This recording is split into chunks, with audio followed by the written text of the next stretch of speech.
اعوذ باللہ من الشیطان الرجیم بسم اللہ الرحمن الرحیم حامدا و مسلیا و مسلما اما بعد فاعوذ باللہ السمیع العلیم من الشیطان الرجیم بسم اللہ الرحمن الرحیم وعهدنا إلى إبراهيم وإسماعيل أن طهرا بيتي للطائفين والعاكفين والركع السجود وقال الله تبارك وتعالى في مقام آخر ولا تباشروهن وأنتم عاكفون في المساجد صدق اللہ مولانا العلی العظیم وبلغنا رسولہ النبی الامین الکریم الرؤوف الرحیم الصلاة والسلام علیک یا سیدی یا رسول اللہ وعلی آلک و اصحابک یا سیدی یا حبیب اللہ۔ معزز و محترم سامعین و ناظرین، السلام علیکم ورحمۃ اللہ تعالی وبرکاتہ۔ رمضان المبارک کے آخری عشرہ میں اللہ کے حبیب سید عالم صلی اللہ تعالی علیہ وآلہ وسلم کا ایک معمول تھا کہ وہ اعتکاف فرمایا کرتے تھے مسجد میں۔ اسی اعتکاف کی فضیلت، اسی اعتکاف کے حوالے سے چند ایک گزارشات آپ احباب کی گوش گزار کرنے کی سعادت حاصل کروں گا۔ دعا رب ذوالجلال میری زبان پہ کلمہ حق جاری فرمائے، ہم سب کو سمجھ کے اس پہ عمل کی توفیق عطا فرمائے۔ مکمل تک ویڈیو اینڈ تک دیکھیے گا، انشاءاللہ تعالی عز و جل بہت سی چیزوں میں جو ہے نا بہت سی چیزوں کا اضافہ ہوگا آپ کے علم میں۔ نمبر ایک، اعتکاف کا لغوی معنی جو ہے نا، شرعی اس کا جو معنی بیان کیا جاتا ہے وہ امام فخر الدین زیلعی رحمہ اللہ نے بیان فرمایا کہ نیت اور روزے کے ساتھ جماعت والی مسجد میں، جہاں 5 وقت نماز باجماعت ہوتی ہے، اس مسجد میں ٹھہرنے کو اعتکاف کہا جاتا ہے۔ ٹھیک ہے، قرآن مجید میں کئی مقامات پہ اللہ تعالیٰ نے اس اعتکاف کے لفظ کو بیان فرمایا۔ مثلا دو آیات مقدسہ کا کچھ حصہ میں نے تلاوت کی ہے۔ سورہ بقرہ ہے، اللہ رب العزت ارشاد فرما رہا ہے وَعَهِدْنَا إِلَىٰ إِبْرَاهِيمَ وَإِسْمَاعِيلَ کہ ہم نے وعدہ لیا اپنے نبی ابراہیم اور اسماعیل سے،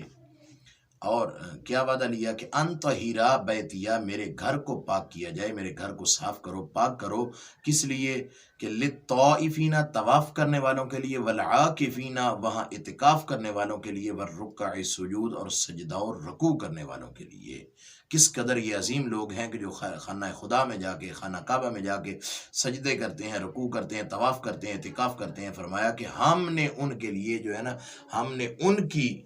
ہدایت کے لیے، ان کے لیے جو ہے نا وہ اہتمام یہ فرمایا کہ اپنے پاک نبیوں کو، اپنے گھر کو ان لوگوں کے لیے پاک کرنے کا حکم ارشاد فرمایا۔ حضور نبی رحمت سید عالم صلی اللہ تعالی علیہ وآلہ وسلم ہجرت فرما کے جب مکہ شریف سے مدینہ منورہ تشریف لے کر آتے ہیں تو وہاں حضور علیہ السلام نے مدینہ شریف میں ہر سال اس اعتکاف کو فرمایا، اور اگر ایک سال رہ گیا تھا تو حضور علیہ السلام نے اس کی قضا فرمائی ہے۔ تو اس لیے یہ سنت مؤکدہ علی الکفایہ ہے، یہ اعتکاف رمضان المبارک کے آخری عشرے میں جو بیٹھا جاتا ہے یہ سنت مؤکدہ علی الکفایہ ہے، یعنی کہ اگر کوئی 2-4 بندے بھی بیٹھ جائیں گے جو مسجد کے ساتھ تعلق رکھنے والا محلہ ہے، مسجد کے ساتھ جو اٹیچمنٹ والی لوگ ہیں، اگر ان میں سے کوئی 2-4 بیٹھ جائیں گے تو تمام کی طرف سے ادا ہو جائے گا۔ اگر کوئی بھی نہیں بیٹھے گا تو سارے کے سارے گناہ گار ضرور ہوں گے۔ آئیے اسی سنت مؤکدہ علی الکفایہ پہ جو کریم آقا علیہ السلام نے اجر بیان فرمایا، ایک تو یہ ہے کہ حضور کی سنت ہے، اس سے زیادہ اور پھر کیا ہمارے لیے خوش قسمتی کی بات ہو سکتی کہ ہم اہل سنت و جماعت ہیں، اور ہم تو ہر حضور کی نسبت کا حیا کرتے ہیں، ہر حضور علیہ السلام کی سنت کو اپنانے والے لوگ ہیں۔ تو پھر حضور علیہ السلام نے جس پہ ہمیشگی اختیار فرمائی ہے، پھر اس پہ ہمیں کس قدر ہمیشگی اختیار کرنے کی ضرورت ہے۔ آئیے اس کے باوجود بھی چونکہ ہماری طبیعتوں میں ہوتا ہے کہ کچھ نہ کچھ جو ہے نا فضیلت کی بات ہو، تو آئیے شعب الایمان سے ایک حدیث مبارکہ آپ احباب کی گوش گزار کرتا ہوں، جس کے راوی ہیں سید الشہداء، امام الشہداء حضرت سیدنا امام حسین ابن علی رضی اللہ تعالی عنہ تاجدار کربلا۔ آپ فرماتے ہیں حضور نبی رحمت سید عالم صلی اللہ علیہ وآلہ وسلم نے ارشاد فرمایا رمضان المبارک کے آخری عشرے کا اعتکاف کرنے والے کو اللہ رب العزت کی بارگاہ اقدس سے 2 حج اور 2 عمروں کا مکمل ثواب عطا فرمایا جائے گا۔ اللہ اکبر، کس قدر عظمت کی بات ہے کہ کہاں 2 حج اور 2 عمروں پہ خرچہ کرنا، وہاں سے اپنا ملک چھوڑنا، اپنا گھر بار چھوڑنا، ملک چھوڑ کے دوسرے ملک میں جانا، پھر جا کے وہاں پہ اتنا کچھ برداشت کرنا، صعوبتیں وہاں کی برداشت کرنا، پھر بھی اللہ نہ کرے کسی کا حج قبول نہ ہو تو پھر اس کو کتنی پریشانی ہوگی۔ لیکن صرف گھر سے اٹھ کے مسجد میں آ کے 10 دن اعتکاف کرے گا تو اللہ تعالیٰ اس کو 2 حج، ایک نہیں 2 حج اور 2 عمروں کا ثواب عطا فرما دے گا۔ سبحان اللہ۔ اسی سنت موقدہ علی الکفایہ پہ ایک اور روایت بڑی کمال کی اور بڑی ہی دلچسپ روایت ہے، اس کو بھی سنیے گا۔ اس کے راوی حضرت سیدنا انس بن مالک رضی اللہ تعالیٰ عنہ ہے۔ حضور نبی رحمت سید عالم صلی اللہ تعالیٰ علیہ وآلہ وسلم نے فرمایا، جو شخص رمضان المبارک کے آخری 10 دنوں میں صدق و اخلاص کے ساتھ اعتکاف بجا لائے، یعنی کہ اللہ رب العزت کی رضا کے لیے، للہیت کے لیے وہ اعتکاف بیٹھا، تو فرمایا اللہ تعالیٰ اس کے نامہ اعمال میں 1000 سال کی نفلی عبادت کا ثواب درج فرما دے گا۔ اور قیامت کے دن جب کسی چیز کا سایہ نہیں ہوگا، یا ہوگا یوم لا ظل الا ظلہ، فرمایا نا کہ قیامت والے دن اللہ کے عرش کے علاوہ کسی چیز کا سایہ نہیں ہوگا، تو فرمایا اللہ تعالیٰ قیامت والے دن اس کو اپنے عرش الہی کا ٹھنڈا سایہ بھی عطا فرمائے گا۔ سبحان اللہ العلی العظیم۔ یہ تو ہو گیا کہ جو 10 دن خوش نصیب اعتکاف بیٹھیں گے۔ اگر کسی کے پاس اتنا وقت نہیں ہے، وہ مجبور ہے کسی حالات کی وجہ سے وہ نہیں بیٹھ سکتا، تو وہ اگر تھوڑی دیر کے لیے مسجد میں رک جاتا ہے، مثلا حضور نبی رحمت سید عالم صلی اللہ تعالیٰ علیہ وآلہ وسلم ارشاد فرماتے ہیں، کشف الغمہ میں یہ روایت موجود ہے، ہمارے آقا صلی اللہ علیہ وسلم نے فرمایا، جو شخص مسجد میں مغرب سے لے کر عشاء تک اعتکاف کی نیت سے بیٹھ جائے، مغرب اس نے مسجد میں پڑھی ہے، پھر مسجد میں ہی بیٹھا رہا، عشاء تک نہیں گیا، اتنی دیر اس نے اعتکاف کیا ہے، اور نیت اس نے اعتکاف کی تھی نفلی اعتکاف کی، تو فرمایا کہ وہ اس ٹائم میں یا تو نماز پڑھتا رہا ہے یا قرآن پاک کی تلاوت کرتا رہا ہے، اس کے علاوہ اس نے کوئی فحش بات نہیں کی، کوئی کسی قسم کی دنیاوی بات نہیں کی مسجد میں بیٹھ کے، تو فرمایا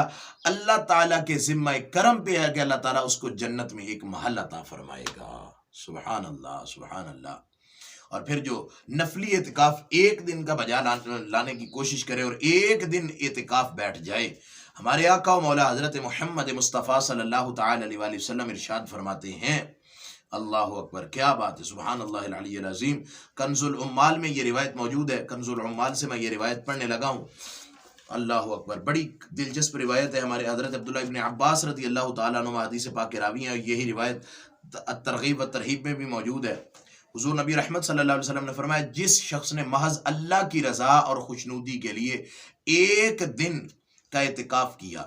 ایک دن وہ نیت کے ساتھ مسجد میں بیٹھ گیا، تو فرمایا اللہ تعالیٰ اس کے اور دوزخ کے درمیان 3 خندقیں قائم فرما دے گا، جس کی فرمایا ہر ایک خندق کی چوڑائی جو ہے، فرمایا ہر ایک خندق کا فاصلہ زمین و آسمان کے فاصلے سے بھی زیادہ ہوگا۔ اللہ اکبر، اللہ اکبر، سبحان اللہ العلی العظیم۔ ہو سکے تو بجا لانے کی کوشش کیجئے گا 10 دن ہی، اور اگر 10 دن نہیں کوئی بیٹھ سکتا، کوئی مجبوری ہے گھر میں گھریلو حالات کی وجہ سے، پھر وہ ایک دن کا تو بجا لائے۔ بالخصوص لوگ اکثر کرتے ہیں کہ آخری 3 دنوں کا 27ویں شب کو بیٹھ جاتے ہیں، وہ آخری 2-3 دن جو ہے وہ اعتکاف کرتے ہیں، وہ بھی کر لیجئے گا ہو سکے تو۔ اور پھر اگر وہ نہیں کر سکتے تو کم از کم ایک دن کا بیٹھ جائیے، اور اگر ایک دن کا بھی نہیں بیٹھ سکتے تو کم از کم مغرب سے عشاء تک کا اعتکاف ضرور کیجئے گا۔ اس پہ اللہ کی بارگاہ سے کس قدر اجر و ثواب مل رہا ہے آپ احباب سماعت کر چکے ہیں۔ اور پھر یہیں پہ میں ایک اور بات بھی عرض کرتا چلوں کہ حضور نبی رحمت سید عالم صلی اللہ تعالیٰ علیہ وآلہ وسلم کے ارشاد گرامی کہ حضور علیہ السلام کا عمل مبارک ہے کہ حضور علیہ السلام نے اس کو ترک نہیں فرمایا، اگر 1 سال رہ گیا تو اس کی قضا فرمائی تھی۔ امام زہری رحمت اللہ تعالیٰ علیہ کا ایک بڑا مشہور جملہ ہے، آپ فرماتے تھے، بدائع الصنائع سے پڑھ رہا ہوں، کہ مجھے ان لوگوں پر تعجب آتی ہے کہ حضور علیہ السلام نے جب کوئی نفلی کام کرتے تھے کبھی چھوڑ دیتے تھے، لیکن یہ سنت موقدہ علی الکفایہ والا رمضان المبارک کا جو اعتکاف ہے، حضور علیہ السلام نے اس کو ہمیشہ اختیار فرمایا ہے۔ اور جو حضرات بیٹھنا چاہیں وہ 20 رمضان المبارک کو سورج غروب ہونے سے پہلے کوشش کریں کہ وہ مسجد میں تشریف لے آئیں، ہو سکے تو فجر کے بعد بیٹھ جائیں، ظہر کے بعد ہی بیٹھ جائیں، نیت کر کے مسجد میں بیٹھ جائیں، جہاں بھی مسجد جماعت کے ساتھ جہاں پہ نماز ہوتی ہے وہاں پہ بیٹھ جائیں، اور پھر نماز جو ہے ہو سکے تو اس رمضان المبارک کے ان 10 دنوں کے اعتکاف میں جو ہے نا کثرت قرآن پاک کی تلاوت کی کثرت کیجئے، قرآن پاک کو ترجمے کے ساتھ پڑھنے کی جو ہے وہ ترغیب بنائیے، اور پھر نوافل وغیرہ ادا کیجئے، جہاں پہ تسبیحات و تحلیلات کیجئے گا وہاں پہ بالخصوص کلمہ شریف 60 سے 70 ہزار مرتبہ ضرور اس کو تلاوت کیجئے گا، کیونکہ حدیث مبارکہ میں اس کی فضیلت آئی ہے کہ جو اتنی تعداد میں پڑھ لیتا ہے اللہ تعالیٰ اس کو عذاب قبر سے بھی محفوظ فرما دیتا ہے، عذاب حشر سے بھی محفوظ فرما دیتا ہے۔ جہاں اپنے لیے ان تمام ایام میں اعتکاف بیٹھنے والے حضرات دعائیں کیجئے گا، اس فقیر کو بھی اپنی دعاؤں میں ضرور یاد رکھیے گا۔ اللہ تعالی ہم سب پہ اپنا خاص کرم اور فضل فرمائے۔ وما علیہ الا البلاغ المبین۔